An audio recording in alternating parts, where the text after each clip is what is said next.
Es momento de En Contexto. Y para poner en perspectiva alguna de las noticias más importantes del día, ya está con nosotros aquí en el estudio de France 24, María Angulo. Un gusto volver a estar contigo. Un gusto compartido encontrarnos de nuevo, Elena. Claro que sí, pues es inevitable hablar el día de hoy de Groenlandia, así que vamos a darle una mirada al pasado de esta isla ártica. Cuéntanos para iniciar, poniendo en contexto su importancia histórica. Así es, Elena. De hecho, para hablar de Groenlandia primero, debemos recordar que esa enorme masa blanca a la que este miércoles 21 de enero el presidente estadounidense Donald Trump describió desde el Foro Económico de Davos, Suiza, como un pedazo de hielo, es la isla más grande del mundo. Tal como vemos en pantalla, Groenlandia es esa extensa porción blanca que figura en la parte superior conjunta a Canadá. 2/3 de ella se encuentran dentro del Círculo Polar Ártico y su extremo norte se extiende a poco menos de unos 800 kilómetros del Polo Norte. Ahora bien, para poner en contexto su importancia, tenemos que saber que este territorio ha sido codiciado durante años, no solo por su estratégica posición geográfica, sino también por sus riquezas minerales, ya que posee yacimientos de elementos como plomo, zinc, plata, uranio, oro, hierro, cobre, carbón y gas. Y desde inicios del siglo XXI, su vocación minera ha aumentado el interés de su control en delegaciones extranjeras y ahora, como vemos, está en el centro de la ambición de Estados Unidos para apoderarse de su superficie, lo que ha convertido esto en un tema político de escala global. Para que nos hagamos una idea, Elena, si hablamos de Groenlandia, cuyo nombre significa en sí tierra verde, aunque lo que predomine allí sea el blanco nieve, estamos hablando de un territorio en el cual se ubica la base militar conocida como Pituffik, que juega un papel fundamental en el sistema de alerta temprana de Estados Unidos para detectar eventuales ataques con misiles, una de las razones por las que se ha convertido en una prioridad de seguridad para Washington. Esto en un contexto en el que el gobierno de Donald Trump ha señalado abiertamente a Dinamarca de no garantizar a su juicio la seguridad de la isla, que permanece aún bajo su soberanía. Ahora, por favor, ahondemos en la relación entre Groenlandia y Dinamarca, es decir, este territorio semiautónomo administrado por el reino danés. Así es, Elena. De hecho, aunque Groenlandia hace parte del reino de Dinamarca, es clave que recordemos que el dominio danés no entró en el panorama groenlandés, sino hasta su historia contemporánea.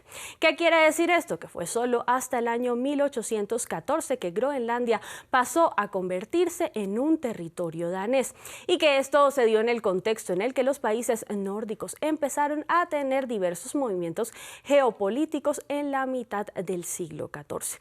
En ese momento, Dinamarca y Noruega eran todavía un mismo reino. Sin embargo, fue en 1953 cuando la ONU dejó de considerar a Groenlandia como una colonia y pasó entonces a formar parte oficial de Dinamarca.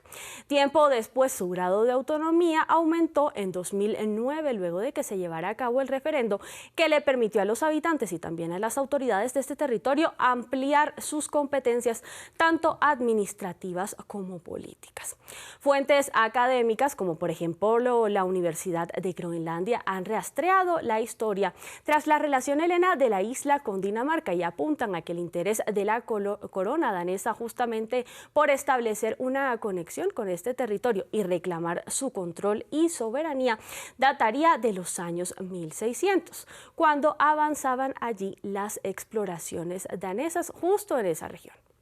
Y veíamos cómo Estados Unidos, o más bien Donald Trump, gobernado por Estados Unidos, garantizaba desde Estados Unidos que solo su país podría poder ser garante de la seguridad de Groenlandia, y además recordó un momento histórico desde el Foro Económico Mundial. ¿Qué dijo? En efecto, Elena, en el discurso que Donald Trump ofreció desde Suiza, lo que hizo fue recordar el momento en el que Estados Unidos defendió a Groenlandia en nombre de Dinamarca durante el periodo de la Segunda Guerra Mundial. Según las palabras dichas por el líder republicano, solo su nación, Estados Unidos, está en capacidad de proteger a Groenlandia y de llevarla hacia una mejora que sea benéfica a su juicio, tanto para Estados Unidos como para Europa, mediante negociaciones condiciones que para que Estados Unidos de alguna manera firme su compra, Elena, sin tener que recurrir al poderío militar. En este contexto, Trump se valió de evocar las contribuciones también hechas a la OTAN, al decir que la anexión de Groenlandia representaría a sus ojos apenas una pequeña petición si se compara con lo que ha sido aportado durante las últimas décadas a la alianza de la OTAN.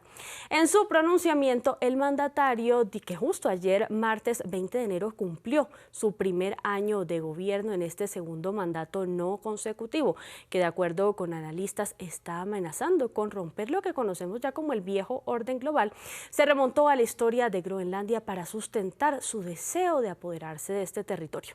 Y dijo que cuando Dinamarca cayó bajo el control nazi, fue Estados Unidos quien se puso manos a la obra para defender a los groenlandeses en un momento luego del cual Estados Unidos aprovechó para ampliar allí su instalación de bases militares en la costa groenlandesa. Trump, Elena, fue incisivo al decir que cuando Dinamarca en solo 6 horas de combates resultó incapaz para defender tanto su territorio como el groenlandés, esto pasó a convertirse en una especie de muestra histórica del beneficio en materia de seguridad que representa la inmiscusión estadounidense. Eli, vamos a finalizar con Canadá, que es el territorio que quedó en medio de esta disputa y que generó reacciones desde Europa. En ese sentido, ¿qué rol juega Canadá en todo esto? Canadá, de hecho, es clave en esta disputa porque el rol que juega es decisivo, dado que Donald Trump aumentó la presión sobre este territorio desde que se atrevió a poner sobre la mesa la amenaza directa de apoderarse de Groenlandia. De hecho, en el discurso que el primer ministro canadiense Mark Carney ofreció hoy, también desde el foro en Davos, tocó un punto determinante. Y fue que Canadá fue de hecho de los primeros territorios en darse cuenta de que las alianzas históricas y geográficas en este panorama de tensiones no garantizan nada en materia de seguridad y prosperidad para los territorios en disputa. El líder canadiense recordó que desde su retorno a la Casa Blanca, Trump ha mencionado ya, Elena, varias veces como su eventual Estado 51 puede convertirse de hecho Canadá. La manera también en la que Trump ha dejado claras sus intenciones de unir a Estados Unidos y a Canadá mediante presiones económicas, como reseñan por ejemplo medios internacionales que analizan justo hoy el panorama, como BBC, en este artículo que evoca el impacto de la manera en la que la difusión de imágenes elaboradas con inteligencia artificial de un mapa de Estados Unidos, Canadá y Groenlandia bajo la bandera estadounidense aumenta todavía más la incertidumbre. De hecho, Trump reafirmó hoy también que el uso del ejército estadounidense no sería finalmente necesario para apoderarse de Groenlandia. Sin embargo, expertos en materia de seguridad y política internacional advierten que, como ya es habitual, Elena, en las órdenes y decisiones del líder republicano, esto podría cambiar de una manera inesperada. Pues muchísimas gracias por cómo nos pusiste en contexto sobre Groenlandia, que fue tema central y que ha marcado desde el inicio la agenda del Foro Económico Mundial que se celebra en Davos. Gracias, Elmaría Ángulo, como siempre. A ti, Elena, por recibirme. Y gracias a ustedes por su compañía. Es momento de despedirnos en este bloque informativo, pero los dejamos con medio ambiente porque ya viene María Clara Calle. Gracias.